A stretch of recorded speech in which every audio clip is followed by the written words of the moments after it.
Good morning, good morning, good morning, Doha! Hi guys, nandito tayo sa balcony ng Waterfront Hotel Apartments. Ayan, nasa likod ko yung room namin.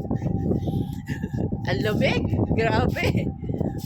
Time check, it's 6:15 ng umaga. Ayan yung likod natin, oh. Ayan guys. Oh, diba? Yan ang likuran natin. Ayan yung beach. Sobrang lakas ng hangin. Papasok na ako at hindi ko na kaya yung lamig. Grabe. Sobrang lakas pa ng hangin. Good morning again! Good morning, Doha!